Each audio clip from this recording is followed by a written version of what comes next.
Imagine you want to send an email regarding some issues you are facing in college, but you don't know exactly whom to email. And worse yet, you mail the wrong department.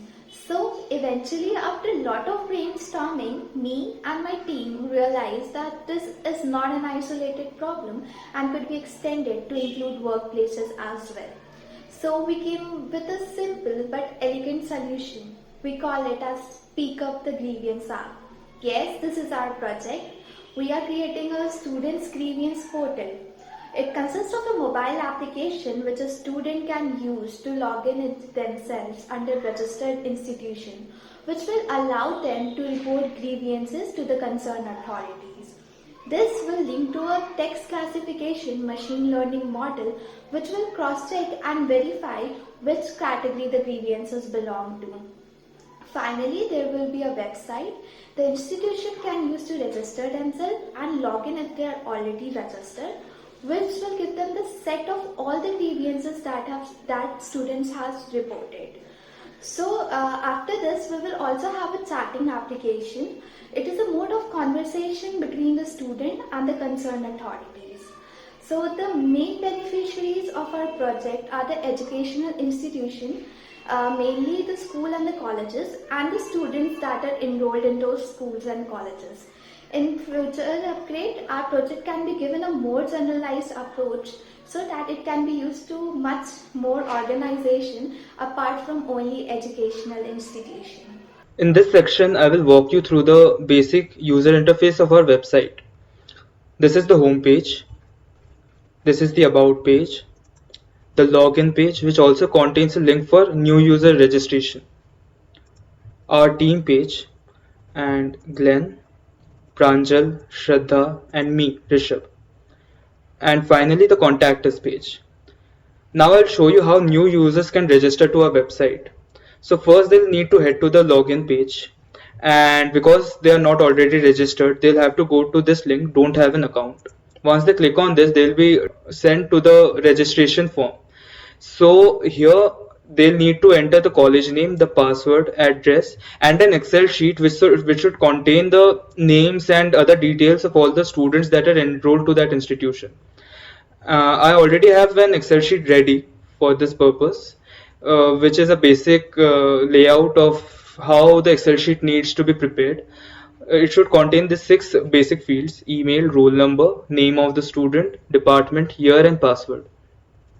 So here I'll fill in the college name, maybe Bennett, the password, maybe 12345, the address, Greater Noida, and the Excel sheet, students info. Then I'll hit the registration button, the register button. It will redirect me to this complaints page where the complaints that are uploaded by the students are supposed to be displayed. For now, because I just registered, we do not have any complaints. So next, Glenn will show you how students can use the Android phone, the Android application, to register new complaints. And after that, I'll show you how the complaints are displayed on this page. So we'll move on to Glenn. Hey guys, as my friend Rishabh already walked you through the college registration process, I will be explaining how a student would log in on our application. First of all, let me open the emulator.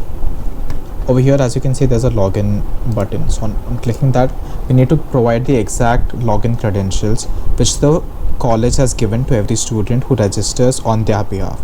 So one of the valid login credentials are gd@call.com and the password is pass1. So I log in, and to verify that I've come into the right account, I click on profile and I get the right username, roll number, email, department, and the year that the student is studying in. So now over here, as you can see, the main button, that's the complaint button. As I click on it, it gives me an option to draft a complaint. So let me go ahead and write a complaint.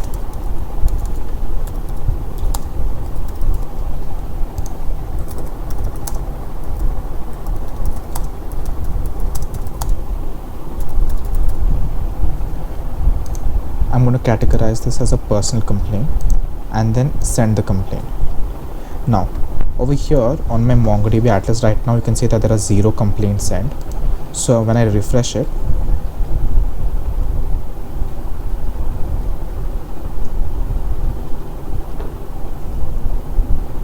a new complaint is created. The institution name that was registered on the website, the date and the exact time that the complaint was sent, the name of the student, his email ID, his department, the year of his course, the subject of the complaint, the body of the complaint, the status. The status over here means whether the complaint has been seen by the authorities or no. As the complaint has just been sent to the database, the complaint is not yet seen, so it's marked as false. And the category is right now empty because it's not been automatically categorized by the ML model yet. So my friend Rishabh now will explain exactly how this category field is updated, and soon you will see what this history page does after this category field is filled. So my friend Rishabh will now continue. Now because we have already registered using the name Bennett, we can log in. So we type in Bennett here and then the password 12345 and we hit the login button. After a successful login attempt, this website will redirect us to the complaints page for that specific user. Alright, so the leftmost section contains the 4 different categories along with the count of the complaints under each category. So because if you remember, Glenn had sent a complaint under the mess category, the AI detected and classified it under the mess category. When we click this, the list of all the complaints for that specific category will pop up in this section.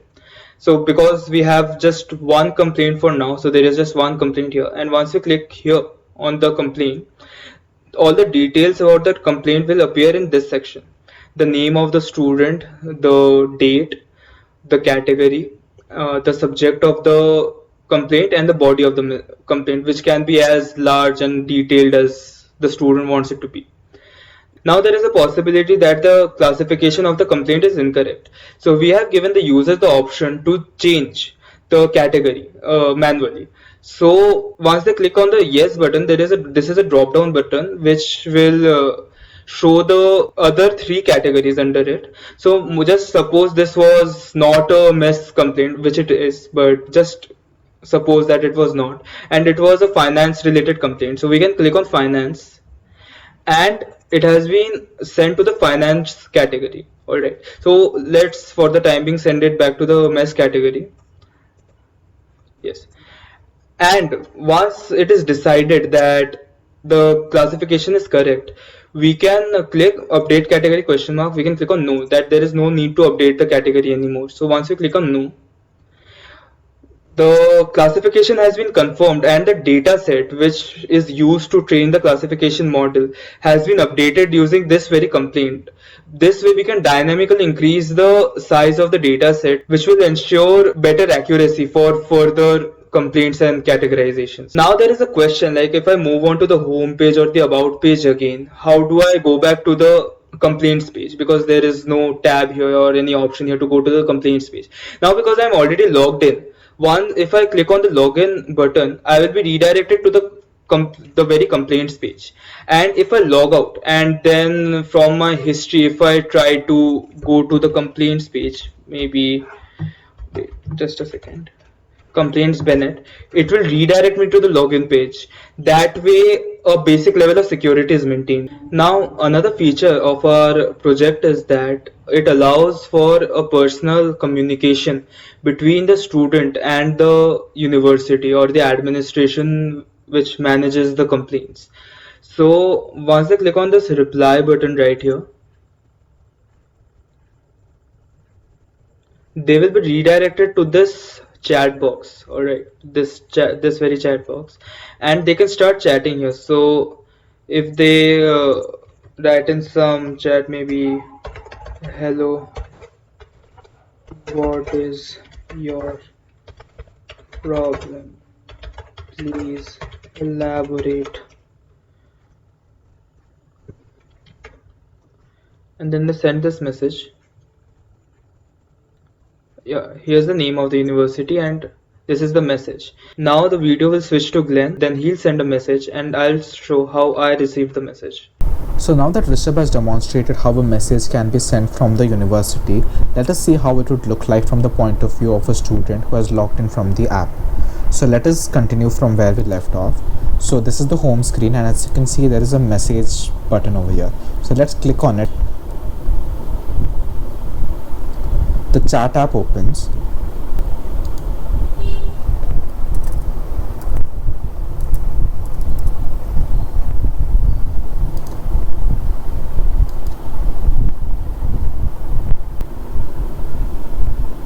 Now, as you saw, Glenn sent a message using his Android application, and that very message has been displayed here in my website. So, with that, we end our demonstration of the project and we move on to the future work that we have decided to do on our project. Now talking about the future work, we have this chat application where we have to encrypt the data between the sender and the receiver. Then we also have to add the petition category where students having similar kind of problems can upvote. Then we also have to make the website more responsive. So what are we delivering? Our project prototype includes a website for the official where they will receive complaints and they will process it. A mobile application for the students where they will file in complaints, and a chat application for the interaction of the officials with the students.